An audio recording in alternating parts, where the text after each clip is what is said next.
So good evening once again. This topic is operators, है ना। हम ऑपरेटर्स टॉपिक को कवर कर रहे हैं। तो ऑपरेटर्स के 8 कैटेगरी होते हैं, उसमें से हम अरिथमेटिक ऑपरेटर्स वाले कैटेगरी पे है। ऑपरेटर्स की कैटेगरी होती है 8, उसमें से हमारी कैटेगरी पहली है अरिथमेटिक ऑपरेटर्स। तो अरिथमेटिक ऑपरेटर में एक एडिशन आता है, सब्ट्रैक्शन आता है, मल्टीप्लिकेशन के लिए हम स्टार यूज करते हैं, एक डिवीजन आता है और एक मॉडुलो डिवीजन। तो डिवीजन और मॉडुलो डिवीजन में क्या डिफरेंस है वो मैं आपको बताना चाहता हूं। अगर आप 23 डिवाइडेड बाय 5 करोगे तो आंसर आएगा 4।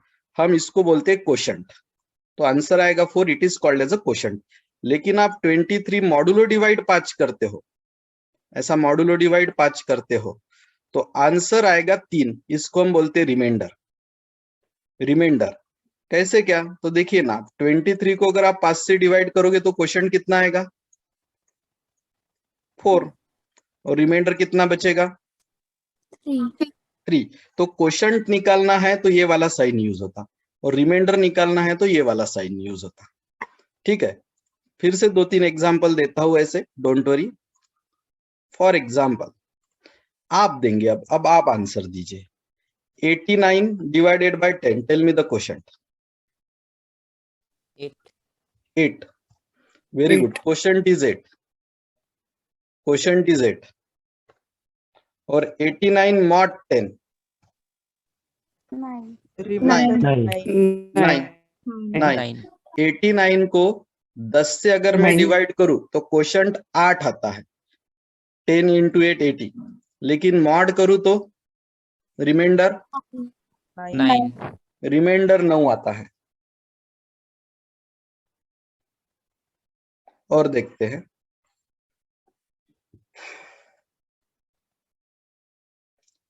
For example 120 divided by 50, quotient 2, quotient 2, remainder 20।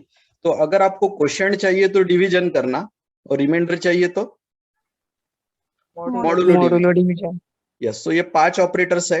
ये 5 ऑपरेटर्स के और भी एग्जांपल देता हूं, लेकिन प्रोग्राम के थ्रू लेते हैं एग्जांपल। सो हम अरिथमेटिक ऑपरेटर्स का प्रोग्राम कर रहे हैं। जिनका बैच का आज का अगर फर्स्ट डे होगा, ठीक है, मैंने देखा है 2 students have joined the group today, WhatsApp group. तो प्रीवियस रिकॉर्डिंग एक बार मैं आज फिर से ग्रुप पे डाल दूंगा। सिर्फ एक डे का ही रिकॉर्डिंग मिसिंग है, मल्टी कलर स्लाइड का, वो भी डाल देता हूं। तो सभी लोग एक बार, मतलब अगर आपको डिसीजन लेना है बैच सच में कंटिन्यू करना है या नहीं, जो न्यू स्टूडेंट्स आए हैं, तो मेरे पूरे 7-8 दिन के रिकॉर्डिंग एक बार शांति से देख लीजिए। ठीक है, सो हाँ, तो दैट्स वेरी इंपॉर्टेंट रिकॉर्डिंग। हाँ, और बहुत ही अगर ऐसी इच्छा रही कि नहीं सर 1-2 दिन और डेमो पीरियड बढ़ाइए, तो वो भी हम कर सकते हैं। बट फीस कलेक्शन की अपनी लास्ट डेट रहेंगी 15, उसके आगे हम फीस के लिए मतलब नहीं रुक सकते, क्योंकि बहुत कम अमाउंट पे हम ले रहे। It is 1799 is nothing.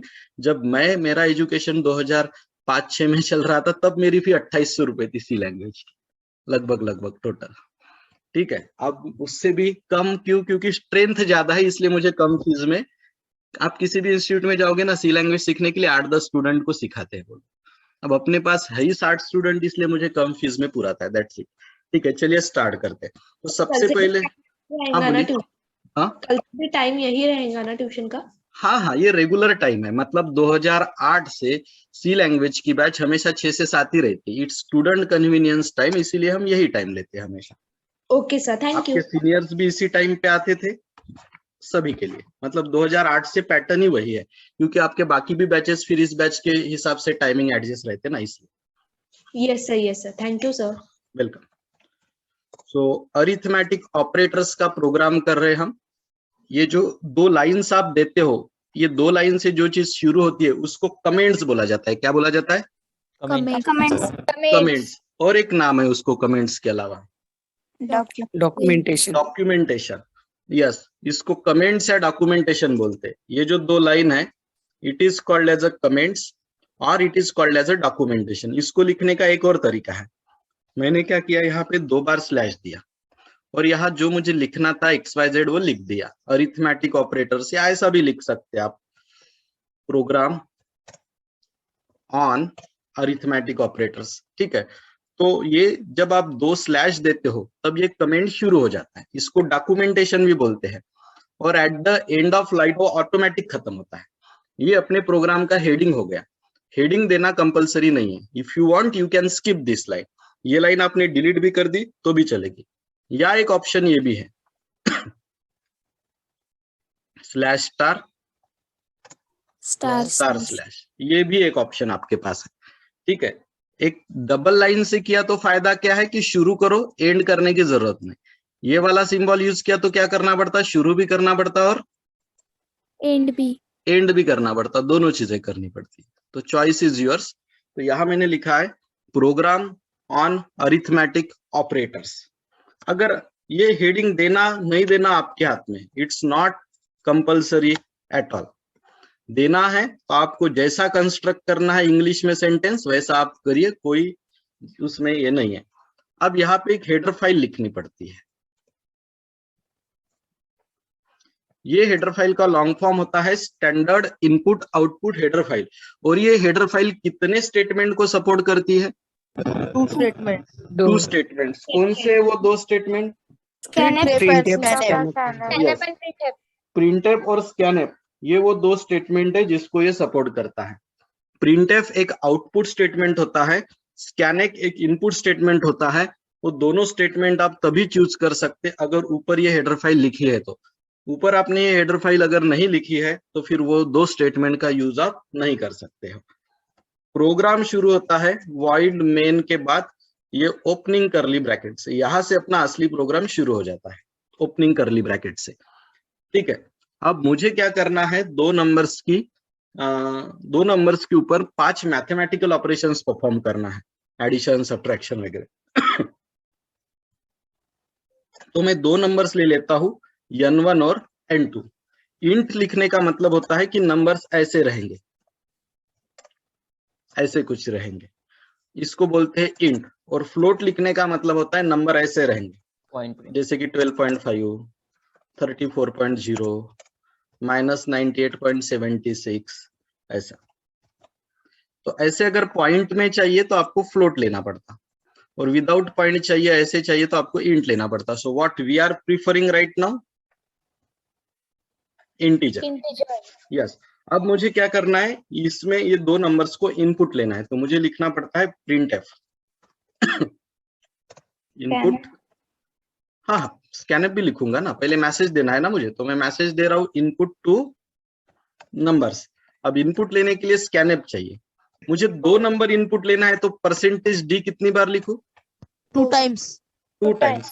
जैसे मैंने पहले ही बोला है, जो लेट ज्वाइनर्स है, जिन्होंने 7 दिन का डेमो पीरियड नहीं किया है, तो बैच के बाद एक बार फिर से मैं व्हाट्सएप ग्रुप पे सीक्वेंस से रिकॉर्डिंग डाल दूंगा, आप उसको जरूर देखिए, आपको समझ में आ जाएगा। ठीक है, तो पेशेंस रखिए, नहीं समझ में आ रहा होगा तो बैच को स्किप मत करिए। यहाँ हम n1 और n2 ऐसे 2 नंबर्स हम इनपुट ले रहे हैं। ठीक है, अब %d जो आप 2 बार लिख रहे हो, वो 2 बार इसलिए लिख रहे हो, एक बार n1 के लिए और दूसरी बार n2 के लिए। %d का लॉन्ग फॉर्म होता है डेसिमल इंटीजर। यही अगर फ्लोट रहता तो मैं d के जगह f लिखता था, फ्लोट अगर रहता तो मैं d नहीं लिखता था, फिर f लिखता था। और इस साइन को बोलते हैं एड्रेस। पहली वैल्यू n1 के मेमोरी एड्रेस पे स्टोर होगी, दूसरी वैल्यू n2 के मेमोरी एड्रेस पे स्टोर होगी, ऐसा उसका मतलब होता है। नाउ अब मैं क्या करता हूँ, थोड़ा आज नए तरीके से करके बताता हूँ। मैं फार्मूला प्रिंटफ के अंदर लिख के बताता हूँ। Formulas will be written inside printf. देखिए कैसे लिखना। Printf is output statement.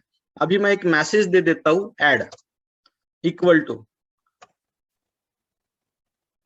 %d, यहाँ कॉमा देना, और %d की जगह किसकी वैल्यू प्रिंट होगी?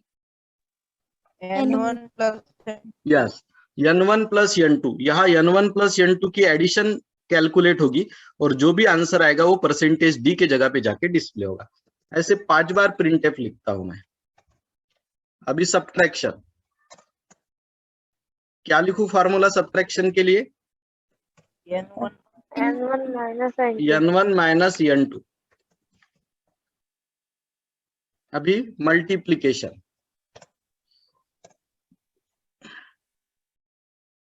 N1 star N1 into N2. Yes, star रहता है मल्टीप्लीकेशन के लिए।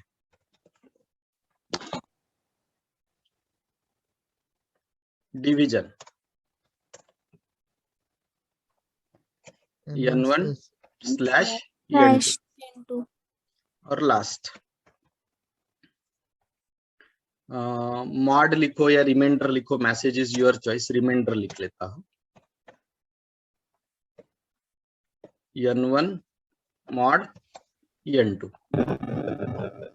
हो गया। इसमें वो गेट सीएच वगैरह नहीं लिखता ऑनलाइन कंपाइलर में, मैं फिर से एक्सप्लेन करूंगा program, don't worry new joiners, tension मत लीजिए। रन नाउ, रन करने के बाद, अरे उसने पूछा क्यों नहीं, इनपुट 2 नंबर्स पूछना चाहिए था ना उसने।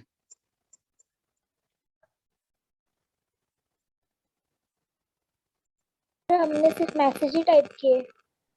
हाँ दिया है ना मैसेज हमने, तो दिखना चाहिए, दिया है तो ठीक है ना, देखते हैं रन करके। आया ना अभी मैसेज, इनपुट 2 नंबर्स, तो मैं 2 नंबर लेता हूँ, 23 लेता हूँ पहला नंबर और दूसरा नंबर लेता हूँ 5। तो आप बताइए एडिशन कितनी आनी चाहिए? 28, right. Subtraction will be 18, am I right? Yes, sir. Multiplication आना चाहिए 115, 115। डिवीजन 23 डिवाइडेड बाय 5, क्वोशंट कितना आएगा? 4. 4। 5 चौक 20 होतात है ना, 5 5 25, ते नाही जमणार, 4 विल बी द क्वोशंट। अब 5 4s आर 20 हो गए, तो रिमाइंडर कितना बचा? 3 विल बी द रिमाइंडर। तो देखते हैं आता है क्या ऐसा आंसर, आ रहा है क्या? एड इक्वल टू 28, सब equal to 18, mul equal to 115, division equal to 4, remainder equal to 3, आ रहा है? Yes, sir. Sir. अब ये एक ही लाइन पे आ गया, इसको न्यू लाइन पे भेजना है तो आप क्या कर सकते, पता है क्या? Slash N. Slash N. यहाँ स्लैश एन डाल दो,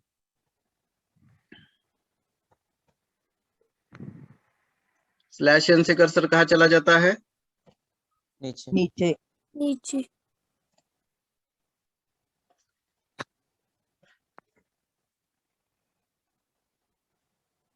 अब मैं वैल्यूज देता हूँ, फॉर एग्जांपल हम देते हैं 70 पहला नंबर देता हूँ और दूसरा नंबर दे देता हूँ 20। तो एडिशन हुई 90, सब्ट्रैक्शन हुई 50, मल्टीप्लीकेशन हुआ 1400, डिवीजन देखिए अभी जब हमने 70 को 20 से डिवाइड किया तो क्या हुआ डिवीजन? 3 3. 6. है ना, 20 3 60 होतात आणि उरले किती रिमाइंडर? 10. 10, वो रिमाइंडर में आ गया। ठीक है, अब आ रहा है सब नए लाइन पे। Yes, sir. Yes, sir. Actually ये पहला वाला बैकस्लैश एन देने की जरूरत नहीं थी, क्योंकि बाय डिफॉल्ट वैसे भी वो नए लाइन पे ही आ रहा है ना, ये नहीं भी दिया तो भी चलेगा। ये जो जगह छूट रही ना ये लाइन, ये नहीं छूटेंगी। ठीक है, तो जहां से आप स्लैश एन लिखते हो कर्सर, वहां से कहा चला जाता है? नए लाइन के ऊपर।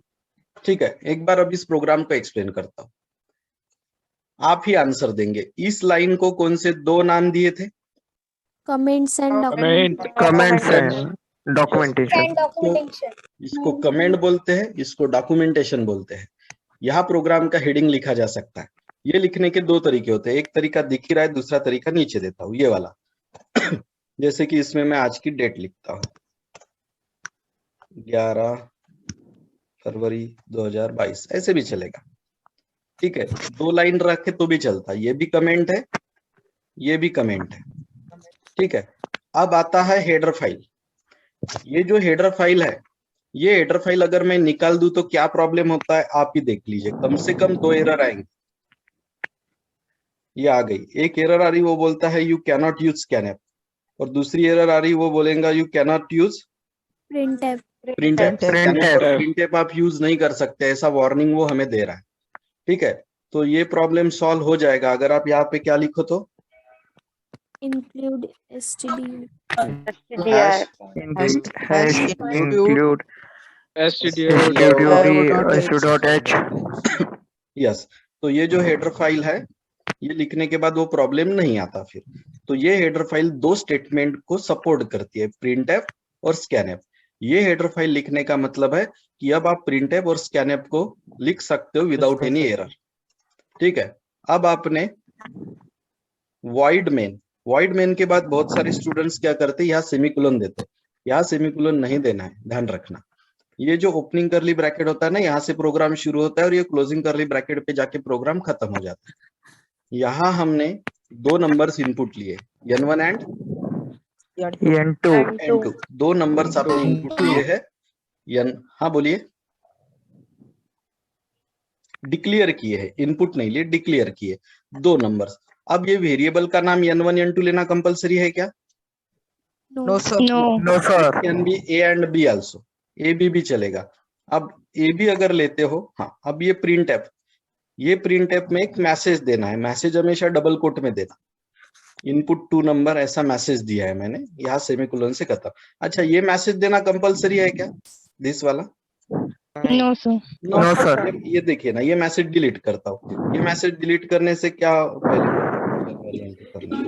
ये मैसेज डिलीट किया तो क्या होगा पता है क्या? फिर वो मैसेज दिखेगा नहीं हमें। अब दिख नहीं रहा मैसेज, लेकिन आंसर आता, लेकिन वो मैसेज दिखा क्या हमें? No sir. No. अगर लिखते हैं तो मैसेज दिखता है, फिर तो लिखना चाहिए, मुझे तो लगता। प्लीज म्यूट कर दीजिए किसी का तो भी माइक शुरू है।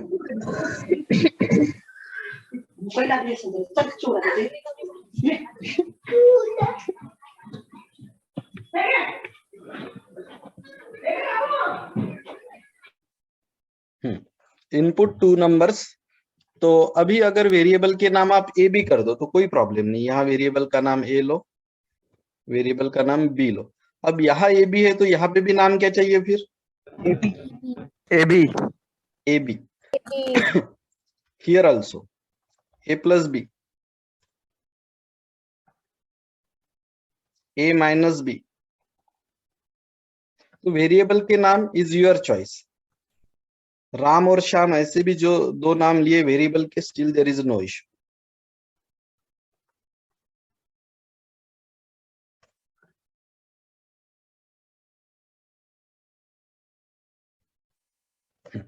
चलिए, तो these two line are called as a comment और डॉक्यूमेंटेशन। ये दोनों लाइन ऑप्शनल है, नहीं लिखा तो भी चलेगा, डायरेक्ट हैश इंक्लूड से शुरू किया तो भी चलेगा। इस लाइन को हेडर फाइल बोलते हैं। ये लाइन printf और scanf को सपोर्ट करती है। This line supports printf and scanf। फिर void main, ये ओपनिंग करली ब्रैकेट से प्रोग्राम शुरू होता है। इस लाइन को बोला जाता है डिक्लेरेशन ऑफ वेरिएबल। यहाँ मैंने दो वेरिएबल डिक्लेयर किए हैं, ए और बी। ये printf में एक मैसेज है, इनपुट टू नंबर्स। मैं यहाँ दो नंबर्स इनपुट लेने वाला हूँ, तो इनपुट के लिए scanf लिखना पड़ता है। दो ही नंबर इनपुट लेना था, इसलिए %d दो बार है। पहली वैल्यू ए की, दूसरी वैल्यू बी की, ऐसे दो हम इनपुट ले रहे। scanf में ये साइन लगाना कंपलसरी होता है। printf, ये add इक्वल टू सब, ये मैसेजेस है। अब फॉर एग्जांपल यहाँ अगर मैंने मैसेज दिया सब इक्वल टू, तो सब्ट्रैक्शन होगी कि एडिशन होगी? एडिशन। एडिशन ही होगी, क्योंकि यहाँ फार्मूला किस चीज का है? एडिशन। तो यहाँ मैसेज में सब लिखने से इधर सब्ट्रैक्ट नहीं हो जाता, ये बात ध्यान में रखना। देखिए ना, हुई तो एडिशन ही, सबट्रॅक्ट लिहून आलं पण म्हणजे हा मेसेज मॅटर नाही करत। तुम्ही जर असं जरी लिहिलं नाही ते, आपण सपोज प्लेयर्सची नाव लिहिले, विराट, रोहित, तरी काही प्रॉब्लेम नाही, तरी एडिशन सबट्रैक्शनच होणार तिथे, लाइक दिस। ये देखो, तो मैसेज क्या देते उसके ऊपर नहीं डिपेंड रहता, डिपेंड रहता आपका फॉर्मूला क्या है। तो यहाँ ऐड है, यहाँ सब्ट्रैक्ट है। तो ये मैसेजेस है, मैसेजेस हमेशा डबल कोट के अंदर लिखना चाहिए। ये स्लैशन है, इसलिए न्यू लाइन पे आंसर्स दिख रहे हमें, और ये पूरा इतना डबल कोटेशन के अंदर चाहिए। और फिर कॉमा के बाद फार्मूला रहेगा, A plus B, A minus B, A multiply by B, A divided by B, A percentage B, like that. Okay, अब क्या चीजें ऑनलाइन कंपाइलर में नहीं लिखनी चाहिए, यहाँ वो conio.h यूज मत करो जो हम ऑफलाइन कंपाइलर में करते। गेट CH यूज मत करो और CLR SCR यूज मत करो जब आप प्रोग्राम्स ऑनलाइन रन कर रहे हो तो। अभी मैं एक प्रोग्राम ऑफलाइन में भी करके बताऊंगा। ये प्रोग्राम समझ में आ गया अभी आपको? कोई डाउट इसमें? No sir. और नहीं भी समझ में आया होगा तो टेंशन मत लीजिए, we are having 2 more programs today, ठीक है। और एज यूजुअल 5.5 मिनट बाद हमें रिकनेक्ट होना है ठीक है। जैसे ही ये बैच यहाँ से 40 मतलब 5.5 मिनट बाद डिस्कनेक्ट होती है तो सेम लिंक पे आपको कनेक्ट होना है। अभी फिलहाल मैं एक और प्रोग्राम ऑनलाइन कंपाइलर पे लेता हूँ। आज का 2nd नंबर का प्रोग्राम रहेगा और 3rd नंबर का प्रोग्राम पीसी पे रन करके दिखाता हूँ ऑफलाइन इसमें, ठीक है। Just give me 30 second, I will be back.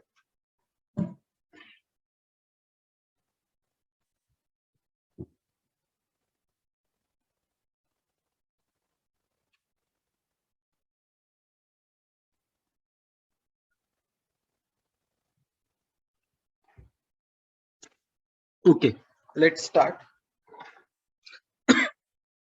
तो अभी मैं प्रोग्राम लेता हूं, सिंपल सा ही प्रोग्राम लेंगे। We will write a program to calculate area of triangle. Area of triangle का फॉर्मूला रहता है, ये सब प्रोग्राम एग्जाम में आते हैं 4 मार्क्स के लिए। क्वेश्चन कैसा आएगा? क्वेश्चन आएगा write a program to calculate area of triangle, 4 mark program लिखना पड़ेगा। तो ये फॉर्मूला रहता है इसका 0.5 इंटू बेस इंटू हाइट। हम बोलते ना 1/2 half multiply by base multiply by height, right? Yes, sir. और जब 0.5 इन्वॉल्व है तब बेस और हाइट आपने इंटीजर लेनी चाहिए कि फ्लोट? Float. यस। तो कमेंट से शुरू करते हैं। To calculate area of triangle, comment आप आपके मन से लिखिए। आपने अगर ऐसा लिखा to calculate the area of India तो भी चलता। कमेंट में एरर्स नहीं आते कभी। कमेंट में कुछ भी मैसेज लिखो। ऐसा भी अगर मैसेज लिखा आपने कमेंट में I am watching the match between India and West Indies तो भी चलेगा। ये कमेंट है, ऑप्शनल होता है, मन से लिखा जा सकता है। डबल स्लैश से शुरू करिए to calculate area of triangle. और एक आधी लाइन का कमेंट देना है, ये वाला सिंबल यूज करना है तो भी आप कर सकते हो। जैसे मुझे लिखना है डेट आज की, कुछ भी लिख सकते, डेट ही लिखना चाहिए ऐसा कुछ जरूरी नहीं है। मैं आपको ये बताना चाहता हूँ कि कमेंट्स 1 लाइन का 2 लाइन का कितना भी बड़ा रह सकता है। और कमेंट लिखने के 2 तरीके होते हैं, एक तो पहला वाला 2 स्लैश वाला, या फिर नीचे वाला स्लैश स्टार से शुरू स्टार स्लैश से बंद वाला। आपकी इच्छा, आपको कौन सा यूज करना है। यहाँ पे चाहिए वॉइड मेन। देखो ना, अभी के अभी आपका कॉन्फिडेंस बढ़ जाएगा जो आज न्यू होंगे वो, कि पहले प्रोग्राम के बाद 2nd प्रोग्राम जब लेते हैं ना तो और अच्छे से समझना शुरू हो जाता है। वॉइड मेन यहाँ तक तो कॉमन रहता है। अब मैं फ्लोट लेता हूँ। फ्लोट क्यों? Now I want a value in point, decimal point. तो मैं बेस के लिए BS ले लेता हूँ, हाइट के लिए ST ले लेता हूँ, एरिया के लिए AR ले लेता हूँ। ये वेरिएबल के नाम हमारे हाथ में है। आपने ये 3 नाम ABC लिए तो भी चलता। Sir, AB, header. हाँ सर बराबर हेडर है, file. Very good. Header file छूट गई। हैश इंक्लूड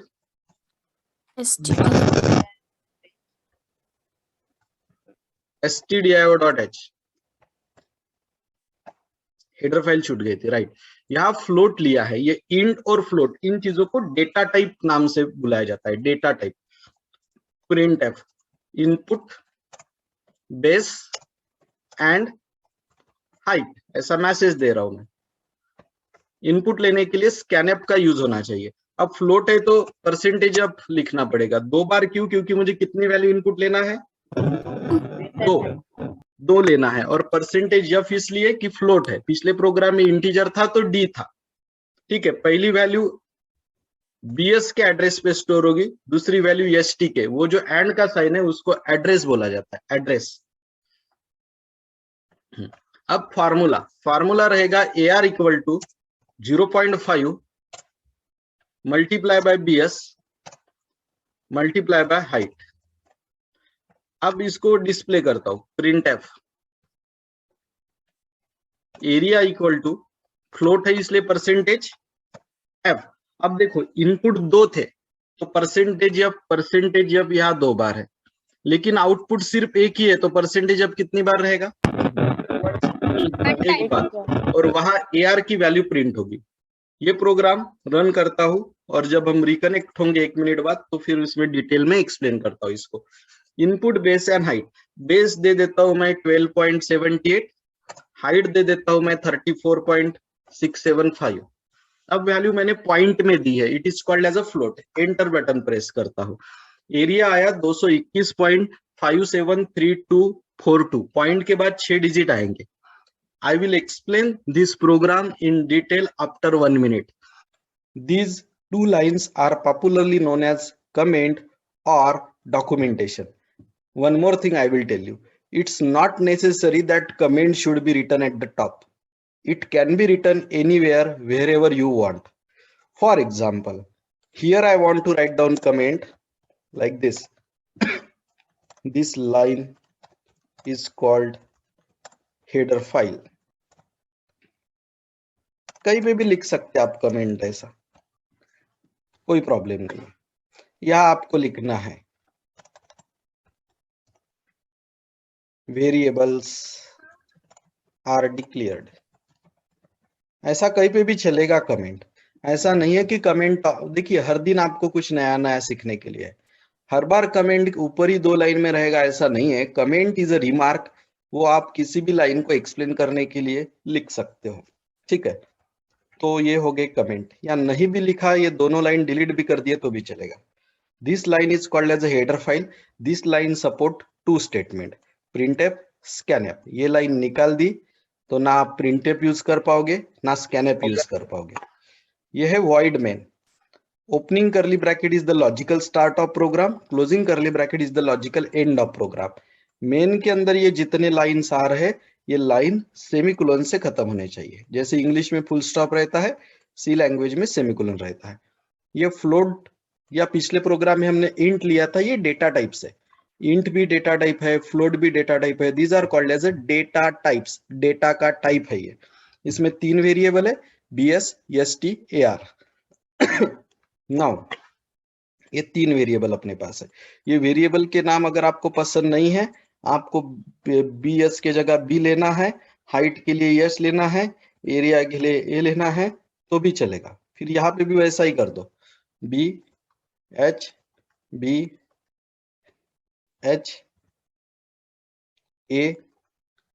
A, ठीक है। यहाँ पे मैंने एक मैसेज दिया है, ये मैसेज देना कंपलसरी नहीं है, फिर भी दिया है अच्छा दिखने के लिए।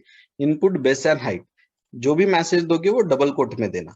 ये 2 डॉट देना भी कंपलसरी नहीं, ये 2 डॉट डेकोरेशन पार्ट है सिर्फ। स्कैनफ, परसेंटेज अब 2 बार इसलिए क्योंकि मुझे 2 वैल्यू इनपुट लेना था। 5 वैल्यू इनपुट लेना होता तो परसेंटेज 5 बार लिखता था।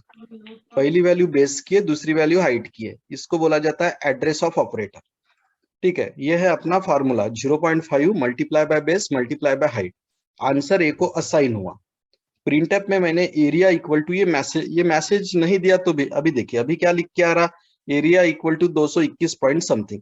अगर आप ये मैसेज नहीं देंगे तो नहीं दिखेगा मैसेज, लेकिन आंसर तो दिख जाएगा। 12.5 देता हूँ, 6.7 दे देता हूँ। देखो अभी भी आंसर दिख रहा है, लेकिन अब उसके सामने मैसेज आ रहा है क्या? नहीं सर। नहीं। और अगर आपने यहाँ लिखा विराट तो आंसर आएगा विराट इक्वल टू 41.87, ठीक है। आपने लिखा एरिया, आपने लिखा ट्रायंगल एरिया, जो दिया वो मैसेज आएगा। इक्वल टू साइन देना भी कंपलसरी नहीं है, ट्रायंगल एरिया पर अब आपने इक्वल टू साइन नहीं दिया यहाँ पे तो आउटपुट में नहीं दिखेगा इक्वल टू साइन, एरर नहीं आती है। देखो अभी ट्रायंगल एरिया अब दिख रहा है कि आउटपुट में equal to sign. No sir. तो ये सब अपने हाथ में, धीरे धीरे आप कंफर्टेबल हो जाओगे। ये परसेंटेज F के जगह ये वैल्यू दिखती है। वैल्यू किस चीज की है? तो वैल्यू A की है। समझ में आया? और जो जिनका आज फर्स्ट डे होगा वो भी थोड़ा एक बार एनालाइज करके देखो, अरे सेकंड प्रोग्राम आया तो हमें और कॉन्फिडेंस आया और आसान लगा। ऐसे 7 दिन हो चुके, 7 डेज, उतने आप रिकॉर्डिंग देख लोगे ना, ऑटोमेटिक कॉन्फिडेंस आ जाएगा। मैं सर वहाँ बोलिए। परसेंटेज डी डाल के अगर 1/2 लिख के फॉर्मूला डाले तो आंसर आता है? क्या बोले आपने? सर परसेंटेज एफ की जगह परसेंटेज डी डाल के 0.5 की जगह 1/2 ऐसा हाफ डाले तो आंसर आता? आंसर अप्रोक्सीमेट आएगा, आंसर प्रॉब्लमेटिक आएगा। क्यों पता है? क्योंकि 1/2 अगर आप करते हो तो उसका क्वेश्चन आंसर 0 ही आ जाएगा सीधा सीधा। क्यों बताओ? आप 1/2 कर रहे हो ना, यस सर 0 आया था। 1/2 में क्वेश्चन कितना आता है? 1 ला 2 डिवाइड केलं तर क्वेश्चन किती? 0.5 सर। नहीं ना, क्वेश्चन कैसे क्या 0.5 आएगा? मैंने अभी 0। अरे जब आप 89 Zero. डिवाइडेड बाय 10 करते हो तो 8.9 आता क्या आंसर? आंसर क्या आता है? 8। मैंने Eight. दिया था ना ये एग्जांपल आपको, ठीक है। अगर आप 99 डिवाइडेड बाय 10 करते हो तो आंसर कितना आता है? 9.9 नहीं आता।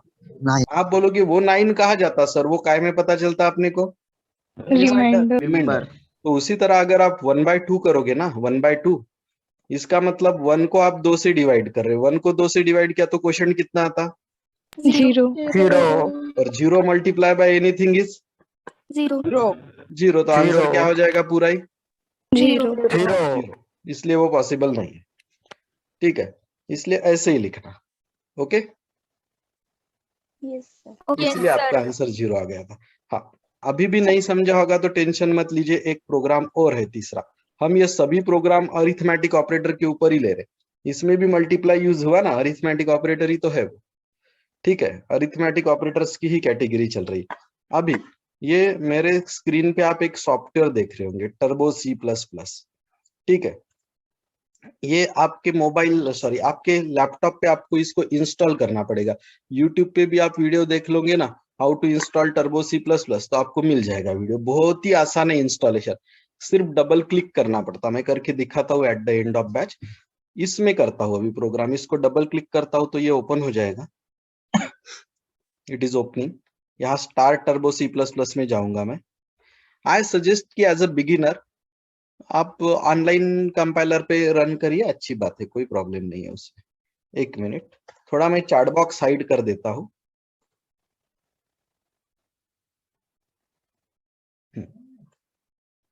हाँ, अब ये स्क्रीन हमेशा छोटी दिखती है। ये स्क्रीन को अगर आपको बड़ा करना है तो अल्टर एंटर बटन दबाना। विच बटन? अल्टर एंटर से ये बड़ी हो जाती है, फुल स्क्रीन हो जाती है ना। इसको क्लोज करना है तो ये वाले सिंबल से ये क्लोज होता है। ये फाइल में से आप फिर नई फाइल मेनू में से ये न्यू मेनू ले सकते हो आप।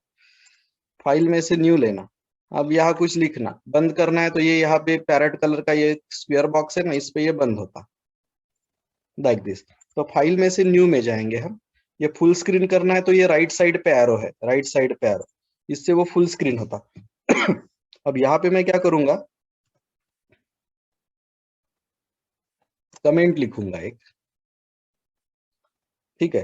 अब मैं प्रोग्राम लेता हूँ, प्रोग्राम क्या लूं मैं अभी? कुछ अरिथमेटिक ऑपरेटर्स के ऊपर ही लेता हूँ, लेकिन थोड़ा अलग प्रोग्राम लेते हैं। एक काम करता हूँ, थोड़ी कैटेगरी बदल देता हूँ प्रोग्राम की, एक नई चीज आपको सिखाता हूँ। अब मैं प्रोग्राम ले लूंगा greatest of 2 number. I will, yes please. Now I will take a program greatest of 2 sir number. Screen पे स्क्रीन नहीं दिख रही है?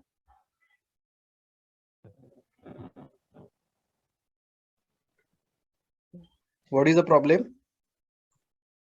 Nothing. No, sir, continue. Okay, okay. 1 minute.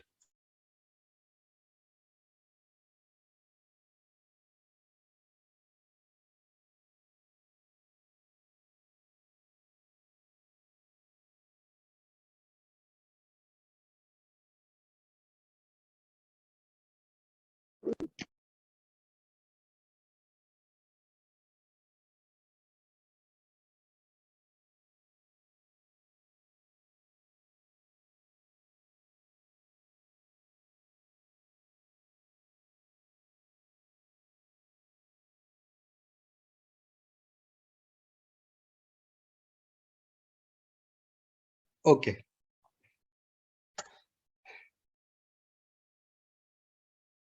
ये दिख रही है ना ब्लू कलर की स्क्रीन की नहीं दिख रही?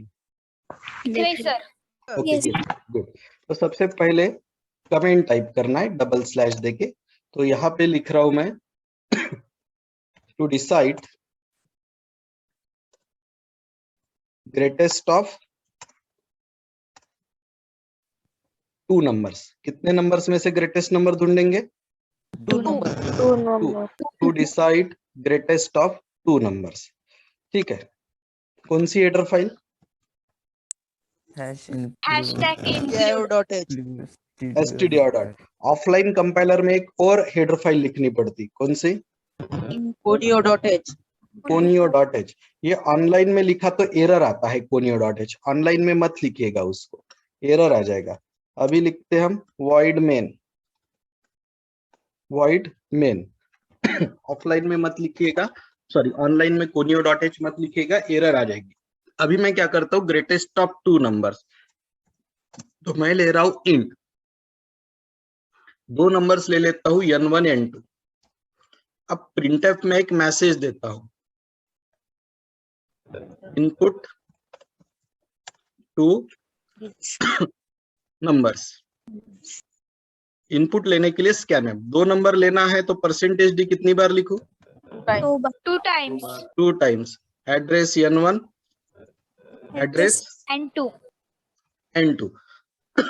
अब मैं लिखता हूं यहाँ पे इफ में, ये नई चीज है आपके लिए, इफ तब लिखी जाती है अगर आपको कुछ कंडीशन लिखना है।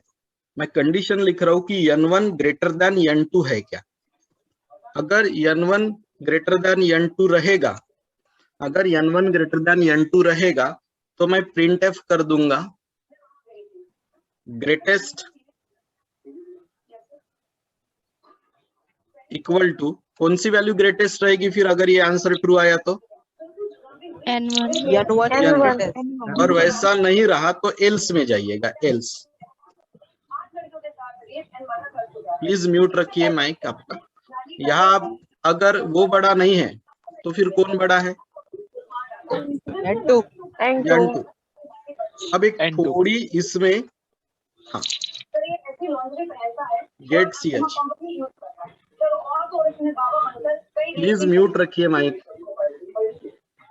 मैंने किया है सर, इतने सीरियस को भगवाने के बहाने मेरे साथ रिलेट करने की कोशिश भी की।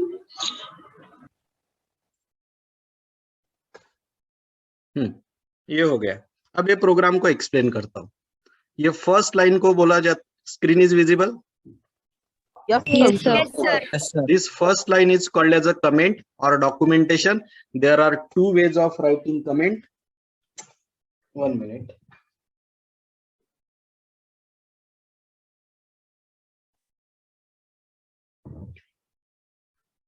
There are 2 ways of writing comment. One is this and another is this.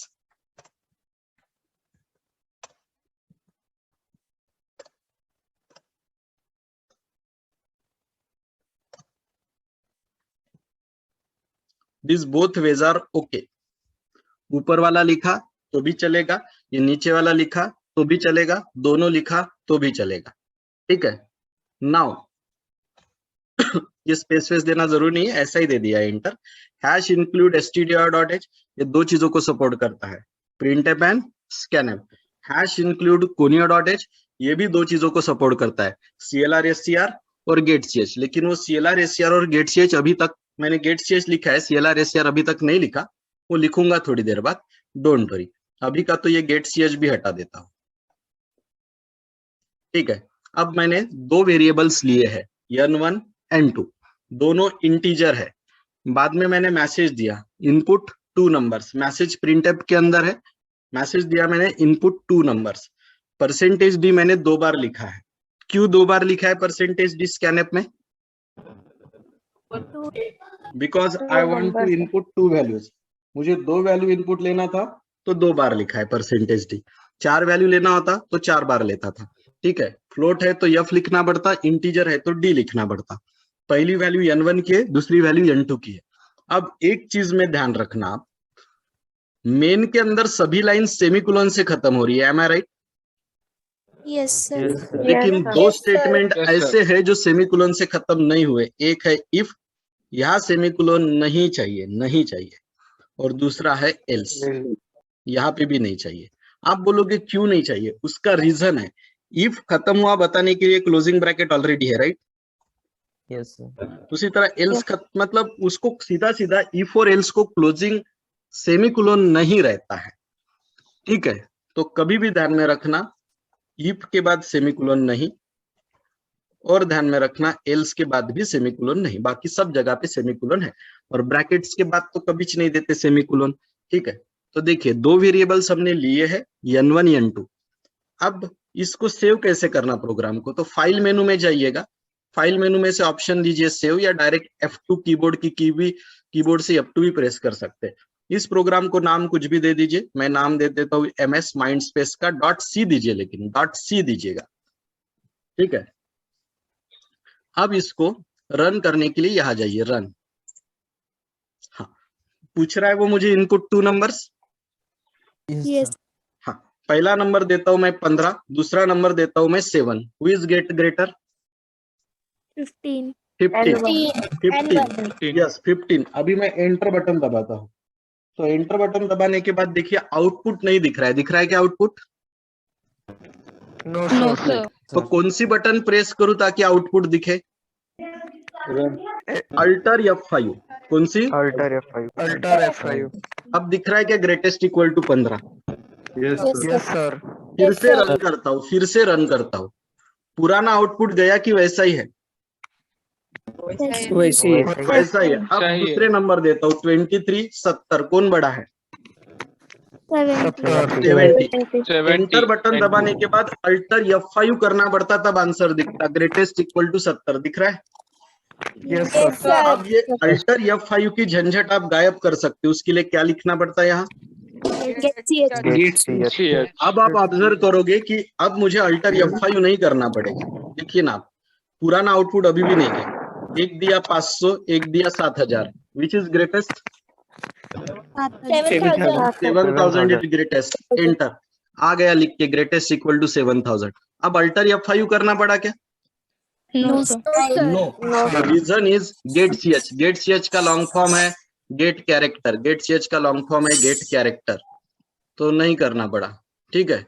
और देखते हैं हम, और पुराना आउटपुट जा नहीं रहा है, am I right? तो यहाँ क्या लिखना पड़ेगा? CLR SCR long form is clear screen. CLR SCR लिखना पड़ता, clear screen. Run. Input 2 numbers, बताओ ये कौन बड़ा है? 78। यस 78 आया लिख के। अब पुराना आउटपुट दिख रहा है कि पुराना आउटपुट चला गया? चला गया। चला गया। क्यों? क्योंकि हमने CLR SCR लिखा है। अब बताइए कौन सा नंबर बड़ा है? 55। क्योंकि वो माइनस है, ठीक है। अब एक बार इस प्रोग्राम को एक्सप्लेन करता हूं और फिर रुक जाते हैं, तो ध्यान दीजिए। अगेन वही बोरिंग काम, ये पहले 2 लाइन को बोला जाता है कमेंट या डॉक्यूमेंटेशन। कमेंट लिखने के 2 तरीके होते हैं, 2 बार स्लैश से भी लिख सकते हैं आप, या स्लैश स्टार से भी कर सकते हो आपकी इच्छा, दोनों में से कोई भी तरीका आप यूज कर सकते हो, या दोनों नहीं किया और लिखा ही नहीं कमेंट तो भी चलता। ये जो हेडर फाइल है stdr.h, ये आप 2 चीजों के लिए लिखते हो, प्रिंटफ एंड स्कैनफ। और ये जो conio.h नाम की हेडर फाइल है, इसका लॉन्ग फॉर्म है console input output header file. ये भी आप 2 चीजों के लिए लिखते हो, CLR SCR and get ch। तो CLR SCR से क्या होता है, जो पुराने आउटपुट बार बार दिख रहे थे वो गायब हो जाते, क्लियर स्क्रीन हो जाता, क्लियर स्क्रीन। और गेट ch से क्या होता, आउटपुट देखने के लिए वो अल्टर एंटर करने की जरूरत नहीं पड़ती आपको, वॉइड मेन से प्रोग्राम शुरू हो जाता है। मैंने 2 वेरिएबल्स लिए हैं n1 n2। CLR SCR से आउटपुट स्क्रीन क्लियर हो जाती है। मैंने मैसेज दिया इनपुट 2 नंबर। इनपुट लेने के लिए जो स्टेटमेंट यूज होता है वो होता है स्कैनफ। %d मैंने 2 बार लिखा है क्योंकि मुझे कितने नंबर्स इनपुट लेने थे? 2 नंबर। 2 नंबर। इंटीजर लेने थे, इसलिए d 2 बार लिखा। फ्लोट लेना होता तो f 2 बार लिखता था। n1 n2 के सामने जो साइन लगा है उसको एड्रेस बोलते हैं, मतलब पहली वैल्यू n1 के मेमोरी एड्रेस पे स्टोर करिए और दूसरी n2 की, ऐसा उसका मतलब होता है। अब n1 ग्रेटर देन n2 का आंसर अगर ट्रू आता है तो ग्रेटेस्ट इक्वल टू %d, और %d की जगह किसकी वैल्यू दिखेगी? ट्रू आता है तो N1 की, N1 एल्स लेकिन फॉल्स आता है तो फिर किसकी वैल्यू दिखेगी परसेंटेज डी की जगह? N2 N2 की। N2 तो ये यहाँ इफ लिखना पड़ता है, यहाँ गोल ब्रैकेट देने पड़ते हैं। N1 और N2 ये अपने वेरिएबल के नाम है। हम चेक कर रहे कि N1 ग्रेटर देन N2 है क्या। If it is the case तो मैसेज आएगा ग्रेटेस्ट इक्वल टू और परसेंटेज डी की जगह N1 की वैल्यू दिखेगी अगर N1 बड़ा है तो। लेकिन वैसा नहीं है तो हम एल्स में जाएंगे और greatest equal to percentage D की जगह किसकी वैल्यू दिखेगी? N2 की वैल्यू दिखेगी। Greatest equal to percentage D की जगह N2 की वैल्यू दिखेगी और गेट्स यस से प्रोग्राम बंद हो जाएगा। Do you getting? Yes sir yes sir condition true रही तो इफ वाला पार्ट रन होता है और कंडीशन फॉल्स रही तो के बाद आपने इल्स क्या लिखा? एल्स जर तर कंडीशन ट्रू रही तो इफ और कंडीशन फॉल्स रही तो एल्स। हम बोलते हैं ना if there is a rain, okay, अगर रेन रहा then I won't go for batch and if there is a no rain I will go for batch. तो उसी तरीका अगर N1 greater than N2 true है तो ग्रेटेस्ट कौन? N1 और N1 फॉल्स है तो ग्रेटेस्ट कौन? N2 N2। हाँ, तो वेरी सिंपल। हम नहीं बोलते क्या इंग्लिश में इफ एल्स में ट्रू पार्ट कौन सा आता है? इफ। अगर कंडीशन ट्रू आई तो हम इफ वाला सेक्शन करेंगे, एल्स वाला छोड़ देंगे, और फॉल्स आई तो एल्स वाला करेंगे और इफ वाला छोड़ देंगे। एम आई राइट? यस सर रन करके दिखाता हूँ ना एक बार। देखिए अभी पहली वैल्यू N1 100 है, N2 50 है, तो वो इफ वाले में जाएगा कि एल्स वाले में? और वो बोलेगा ग्रेटेस्ट इक्वल टू 100। यहाँ 100 N1 की वैल्यू है। अब मैं उल्टा दूंगा 50 और इधर 1000 दे देता हूँ। अब N1 बड़ा है कि N2? तो वो इफ में जाएगा कि एल्स में जाएगा? एल्स। अब वो बोलेगा greatest equal to 1000 where 1000 is the value of N2 right? Yes sir मेरा इतना ही कहना है, अगर ये ब्रैकेट वाली कंडीशन ट्रू रहती है तो हम ये इफ वाले प्रिंट में जाते हैं और फॉल्स रहती है तो हम एल्स वाले प्रिंट में आते हैं। डू यू गेटिंग और नॉट? यस सर हाँ, और पहले केस में परसेंटेज डी की जगह N1 की वैल्यू दिखती है और एल्स आया तो परसेंटेज डी की जगह N2। And point to be noted कि इफ और एल्स के बाद सेमीकोलन नहीं लगता। और टेंशन मत लीजिए, ठीक है। मैं आपको दिखाता हूँ आपके सिलेबस पॉइंट ऑफ व्यू। ये सेकंड यूनिट में ये प्रोग्राम आता है। तो आप बोलोगे अभी क्यों लिया फिर ये प्रोग्राम? क्योंकि अपना second category of operator relational operator है जो हम कल लेंगे और इसमें ये साइन आता है, इसलिए वो सेकंड कैटेगरी ऑफ ऑपरेटर का प्रोग्राम मैंने लिया।